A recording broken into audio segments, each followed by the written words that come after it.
अस्सलामुअलैकुम दोस्तों, कैसे हैं आप लोग? खैरियत से हैं, ठीक ठाक हैं, फिट फाट हैं। आ गए एक नए व्लॉग के साथ और कराची की अपडेट्स लेकर आए हैं। और कराची की ताज़ा अपडेट्स ये है कि कुदरती मामलात यानी कि गर्मी अल्लाह की तरफ से वो तो बहुत शदीद है। उसके लिए कुछ नैमल बदल ज़मीन पे होते हैं, कोई पंखा वगैरह या बिजली के मामलात, गैस के मामलात सब बंद पड़े, बिल्कुल सन्नाटा लगा पड़ा है। ना बिजली, ना गैस, ना पानी। ये आवामी कॉलोनी है, देखें आप इसे, ये सारी चीज़ों से महरूम है। और इसमें पार्टियां माशाल्लाह पाकिस्तान की नामी गिरामी पार्टियों, और इसके एक से एक लीडर, कारकुन तो बोलेंगे ही नहीं, सब लीडर रहते हैं यहाँ पे, सब एक से एक फंटर है इस कॉलोनी के अंदर। लेकिन बहुत बुरा हाल है इसका। और जो गर्मी आज जिस वक्त मैं ये वीडियो बना रहा हूँ, तो एक दोज़ख, एक जहन्नुमी गर्मी से कम गर्मी ये नहीं कह सकते हैं इसको। बहुत शदीद गर्मी है, हद से हवा बिल्कुल नहीं है, सूरज में तपिश कई गुना ज़्यादा है। कराची इस वक्त बहुत गर्म है, बहुत गर्म है। बाहर गलियों में, रोडों पे सन्नाटा है, लोग घरों में महसूर होकर रह गए हैं। लेकिन घरों में भी क्या करें, लाइट तो घरों में भी नहीं है। और मैं आपको आपकी गली का व्यू दिखाऊं, ये देखें, ये बोरिंग का पानी, ये मसले मसाइल हैं हमारे यहाँ। बोरिंग का पानी लगाया जा रहा है, गलियों में सन्नाटे लगे पड़े हैं। और इसी तरह से दीगर कराची के अंदर भी सन्नाटा ही चल रहा है। हाँ, ये चलते हैं। कबीर भाई भी गर्मी से मुतासिर हैं, ज़ाहिर है यहाँ हर बंदा मुतासिर है, यहाँ बुज़ुर्ग मुतासिर है, यहाँ जवान मुतासिर है, यहाँ बच्चे मुतासिर हैं, तो हर बंदा इस गर्मी से मुतासिर है। ये जब हवा का थोड़ा सा झोंका लगता है ना, तो ये हमें जन्नत जैसा दिखता है कि जन्नत से हवा चल रही है। क्योंकि इतनी सख्त गर्मी है कराची के अंदर। तो चलते हैं कबीर भाई के पास। अस्सलाम वालेकुम कबीर भाई। वालेकुम सलाम। क्या कर रहे हैं? बस बैठे हुए हैं हवा के इंतज़ार में कि हवा चले तो हम थोड़े से जो है ना अपने आप को तो उसको तो ठंडा छोड़ें, आप ये बताएं कि ना गैस आ रही है, ना बिजली आ रही है, ना यहाँ पानी आता है, आप कहाँ रह रहे हो? ऐसा लग रहा है कि आप 1965-66 की ज़िंदगी जी रहे हो। बिल्कुल ऐसे ही लग रहा है, क्योंकि इस इलाके में पहले जो है ना हर चीज़ मुकम्मल थी। उसके बाद ऐसा ऐसा जिस तरीके से यहाँ पर काउंसलर बनते गए, उन्होंने हर बंदों से जो है ना वो किया कि भाई हम आपको ये चीज़ देंगे, हम आपको वो चीज़ देंगे। उस तरीके से कुछ भी नहीं हुआ। मकसद कहने का ये कि आपका कि यहाँ पे पहले सियासी लोग नहीं थे, तो यहाँ के मामलात बहुत अच्छे थे। बिल्कुल ऐसा ही है। और अब यहाँ पे चूँकि सियासी पार्टियाँ तो सारी हैं, मतलब कोई पार्टी ऐसी नहीं होगी जो इस छोटी सी पसमानदा से एरिया अवामी कॉलोनी के अंदर वो पार्टी मौजूद ना हो। पार्टी मौजूद है, और उनका एक अदना सा कारकुन भी वो जो है ना सुपरमैन बना हुआ घूमता है यहाँ पे। बिल्कुल ऐसे ही है। अगर उसको बोलो कि भाई आप मुझे काउंसलर साहब से जो है ना बात मेरी करवाएं, तो वो आगे से जो है ना बोलते हैं कि भाई अभी फारिग नहीं है, अभी ये नहीं है, अभी फलाना नहीं है। और अभी 2 दिन ही रिसेंटली पहले एक एहतजाज हुआ है आवाम की जानिब से सिंगर चुरंगी के ऊपर। और उसके बाद तो बिजली वालों ने बिजली का मज़ीद दुरानियाँ बढ़ाया है। आप क्या कहते हैं इस बारे में? उस एहतजाज का जो है ना फ़ायदा ही नहीं मिला हमें, क्योंकि उसके बाद जो है ना बिजली बहुत ज़्यादा आउट कर दी है इन्होंने। और वो यानी इतनी जो है ना बिजली वो कर दी है कि जो पहले 8 घंटे लाइट होती थी, अब वो भी नहीं होती है। तो दूसरी बात ये है कि ये जो सियासी लोग हैं आपके यहाँ, जैसे चेयरमैन हैं, हम लोग इस वक्त, पहले मैं अपने व्यूवर्स को बता दूं कि हम जहाँ से मुखातिब हैं आपसे, ये UC6 है, और UC6 के वार्ड 4 से हैं हम। PS 125 है, और NA 96 है। ये हमारा अवामी कॉलोनी कुरंगी कराची से है। और यहाँ पे कराची में तकरीबन हर जगह पे बहुत बुरा हाल है, उससे भी ज़्यादा, यानी कि जहाँ बंदा रहता है तो वो वहीं की बात करता है। हम रहते हैं कुरंगी अवामी कॉलोनी के अंदर, तो यहाँ तो बहुत ही ज़्यादा बुरा हाल है, क्या बिजली का और क्या पानी को लेके और क्या गैस को लेके। आज गैस सुबह से बिल्कुल बंद है, शायद ये पूरी कराची में बंद है, इस बारे में हमें कंफर्मेशन नहीं है। वीवर्स दोस्त देख रहे हैं, ये उनको पता होगा कि उनके एरियाज़ में भी गैस आ रही है कि नहीं आ रही है, लेकिन हमारे एरिया से गैस बिल्कुल आउट है। और गर्मी सुबह 8 बजे की बंद हुई हुई है। सुबह 8 बजे से ये गैस बंद है, और अभी तक कोई अता पता नहीं है। बिजली जो भारी भरकम इस गर्मी के अंदर, यानी कि हम तो यही कहेंगे कि इस वक्त की जो गवर्नमेंट है वो इस वक्त, यानी कि उसको हम फ़िरौन का नाम बाखूबी आसानी से दे सकते हैं कि वो फ़िरौन वाले काम सर अंजाम दे रही है अपनी ही आवाम के साथ। इतनी जुल्म, इतनी ज़्यादती इस गर्मी के अंदर इतना जुल्म, क्या कहते हैं आप इस बारे में बिल्कुल आपने सही कहा। कि ये वक्त के फ़िरौन ही हुए? बिल्कुल ऐसे ही है, क्योंकि इन्होंने हर चीज़ के लिए मुतालबा किया कि भाई हम आपके साथ ये इस चीज़ पे ताउन करेंगे। अभी तक ऐसा कोई निज़ाम नज़र नहीं आ रहा है। तो अभी कुछ दिनों पहले जब 2 4 6 महीने पहले जो इलेक्शन हो रहे थे और आपके चौकट्स पे, आपके घर के बाहर, आपको रोडों पे ये सियासी लोग सारे मिलते थे, आते जाते आपसे दुआ सलाम करते थे, आपका हाल अहवाल पूछते थे, तो अब आप लोगों को अब भी समझ नहीं आ रही है कि वो लोग अब गायब हो चुके हैं, वो अपने मफाद के लिए आते हैं, अपने मकसद के लिए आते हैं? अब आप लोगों को थोड़ी सी नसीहत हो रही है इस बात की? नसीहत होती है, लेकिन क्या करें, फिर भी जो है ना अवाम हर बंदे के पीछे पड़े हैं, क्योंकि पैसा आजकल ऐसा हुआ है कि आप किसी को भी पैसा दिखा दो तो वो पैसे के पीछे भागता है। मतलब ये तो अब आवाम के सोचने की बात है कि उन्हें ये सोचना पड़ेगा कि जब ये इलेक्शन का सीज़न आता है, इलेक्शन होते हैं सर पे, तो ये लोग हमारे 10 काम भी करते हैं और हमारे आगे पीछे भी रहते हैं। हमारे यहाँ अगर कोई खुशी गम हो तो भरपूर उसमें शिरकत भी करते हैं, सब कुछ करते हैं, लेकिन अपने मतलब तक कि जब तक वो अपने मतलब को ना पालें, वो हमारे आगे पीछे रहते हैं। जिस दिन इलेक्शन हो जाता है और कोई रिज़ल्ट अनाउंस हो जाता है तो जीतने और हारने वाले सभी गायब हो जाते हैं।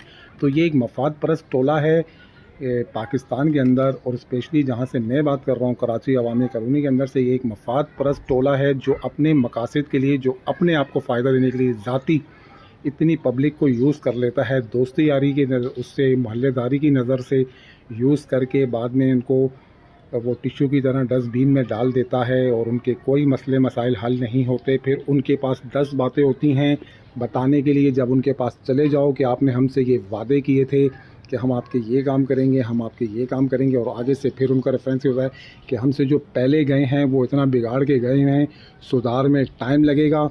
वो सुधार में इतना टाइम लगता है कि वो 5 साल अपने पूरे करके अपने आप को बनाकर, अगर वो किराएदार है तो वो बेहतरीन से मकान में रह रहा होता है, अगर वो साइकिल पे होता है तो वो अपनी कार ख़रीद लेता है, वो अपने आप को बना लेता है। और हम लोग बेवकूफ़ कौम, जाहिल कौम, हम वहीं के वहीं रह जाते हैं। हम उनकी चिपड़ी चौपड़ी बातों में आ जाते हैं और उनके साथ इलेक्शंस के दौरान ये में खड़े हो जाते हैं, अपना टाइम ज़ाया करते हैं, उनके लिए नारे लगाते हैं, उनके झंडे उठाते हैं, ना धूप देखते हैं, ना साया देखते हैं, ना रात देखते हैं, ना दिन देखते हैं, 24 घंटे उनके लिए तैयार बैठे होते हैं। और उसके बाद हमें नतीजा ये मिलता है कि आज हम महरूम हैं पानी से, आज हम महरूम हैं बिजली से, और आज हम महरूम हैं गैस से। ये जो गर्मी है कराची के अंदर, ये तो एक कुदरती अमल है, इसमें तो हर साल इसका एक टाइम है, इस गर्मी को आना होता है।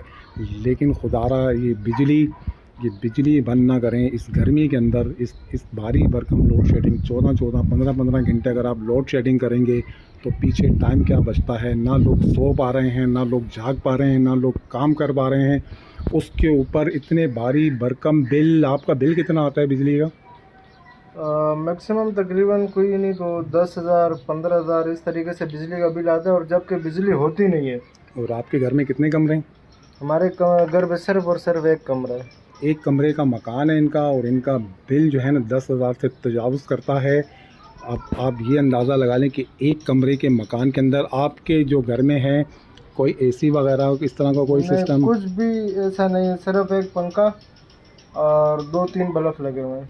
अब देख लें व्यूवर्स के इनके घर में एक पंखा और सिर्फ, यानी कि एक आम बंदे जैसी ज़िंदगी, जो नॉर्मल ज़िंदगी इंसान गुजार रहा होता है, पंखा लाइट्स वगैरह जो ज़रूरत होती है, मुश्किल से इंसान जिसको चला रहा होता है, उसका बिल भी 10,000 से तजावुज़ कर रहा है।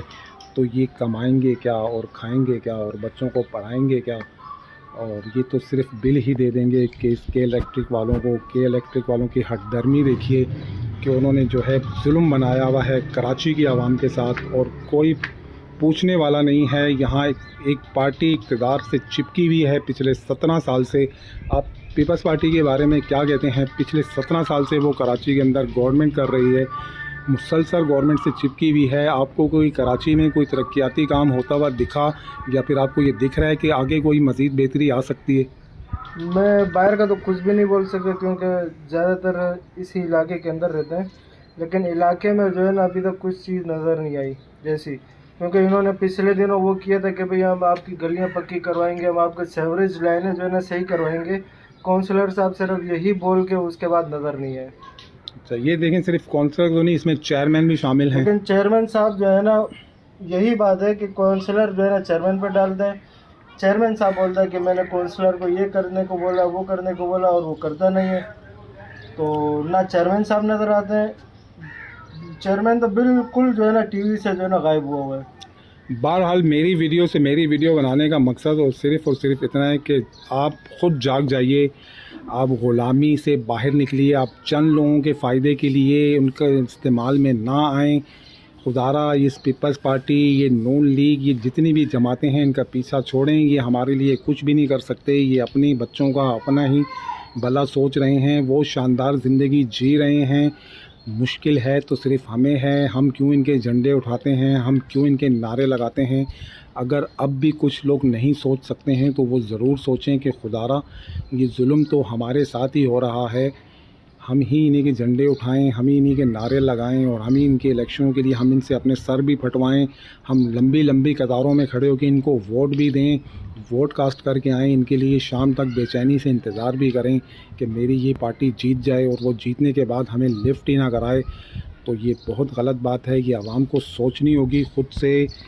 ये अब हमें उनका मुकाबला ख़ुद से करना है और हमने बिल्कुल बायकाट कर देना है। बिल्कुल पीपल्स पार्टी, नून लीग, दीगर जितनी जमातें हम पिछले यानी कि हम बचपन से बुढ़ापे की तरफ हमने पैर रख दिया है और हम इसी सोच में बैठे हैं कि शायद आज कोई तब्दीली आ जाए, आज कुछ तब्दील हो जाए, आज कुछ अच्छा हो जाए।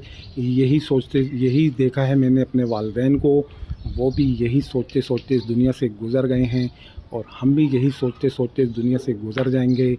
पीछे हमारे बच्चे भी फिर इसी तरह रोलेंगे जिस तरह से हम रोल रहे हैं। तो खुदारा आने वाले मुस्तकबिल के बारे में सोचें और ऐसे लोगों को रिजेक्ट कर दें बिल्कुल, जिन्होंने हमारी ये हालत कर दी है कि आज हम 1965-66 वाली ज़िंदगी जी रहे हैं, जब ये सहूलतें थी नहीं। लेकिन आज ये सहूलतें होने के बावजूद भी अवेलेबल नहीं हैं हमें, तो हम वही ज़िंदगी जी रहे हैं। दुनिया बहुत आगे चली गई है और हम दुनिया से बहुत ज़्यादा पीछे हैं। तो काफ़ी लंबा हो चुका है हमारा व्लॉग। याल मुख्तसर में घर से बैठ के मैंने एक व्लॉग बनाया, अपने दोस्तों के लिए एक मैसेज मैंने कन्वर्ट करना चाहा। सूरज अपने आबोताब पे, गरमाइश है, कुदरत से कोई गिला शिकवा नहीं, ये मौसमी मामलात हैं, ये सब होता है। लेकिन ज़मीन वालों से बहुत गिले शिकवे हैं। इन्होंने गरीबों की ज़िंदगी अजीरन करके रखी है। इनके लिए हम कूड़ा क्रिकेट हैं और हमारी कोई हैसियत नहीं इनके सामने। इनकी तो एक अपनी शहाना लाइफ है। इनको ना इस गर्मी का पता, ना इस महंगाई का पता, ना गैस का पता, ना बिजली का पता। इनको तो ना बिल भरने पड़ते हैं, ना बिजली के, ना गैस के। इनको तो ये सब कुछ भी फ्री मिलता है। मुश्किल है तो उसके लिए जो दिहाड़ी में 700-800 रुपये की दिहाड़ी लगा रहा है, जो 1000 रुपये की दिहाड़ी लगा रहा है, ये सब कानून तो उस पर ही लागू होते हैं। उन पर तो कोई कानून लागू होता ही नहीं है। वो तो शहाना ज़िंदगी जी रहे हैं और हम उनके ग़ुलाम बन के रह रहे हैं। लिहाजा बायकॉट करें इन लोगों का और बिल्कुल इनको पाकिस्तान की तारीख़ से बिल्कुल मिटा दें इनका, कि इनका कोई नाम व निशान भी था, और बिल्कुल बॉयकॉट कर दें इनका।